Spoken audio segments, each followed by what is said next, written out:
Magandang gabi, ngayon po nararanasan ng mga taga-Hong Kong ang matinding lakas ng hangin at ulan. Ngayon lamang po nag-number 10 ang bagyong Saula dito sa Hong Kong kung saan gabi na.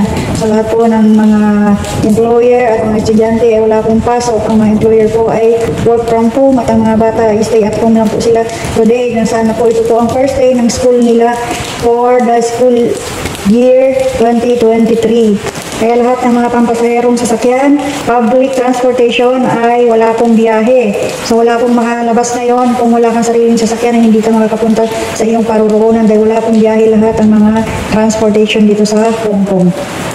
Isa po itong malungkot para sa side namin ng mga kunyang gawa ang mga employer namin ay nandito lang sa bahay. Hindi kami makakilos sa maayos dahil lahat ng galaw namin ay nakikita.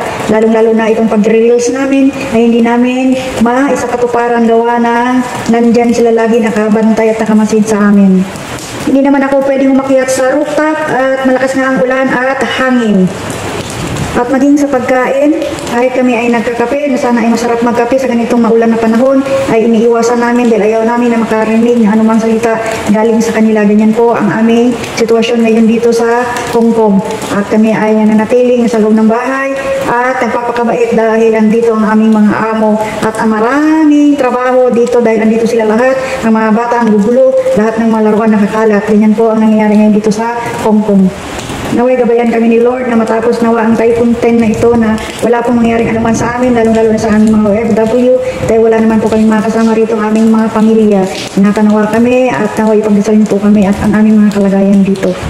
Umaasa kami na sana bukas ang paggising ay wala na dito si Typhoon Saula at siya ay umalis na. Okay, mag-iingat po tayong lahat at huwag na pong kalimutan na mag-follow at mag-like and share my video. Salamat po ng marami sa mga nanood.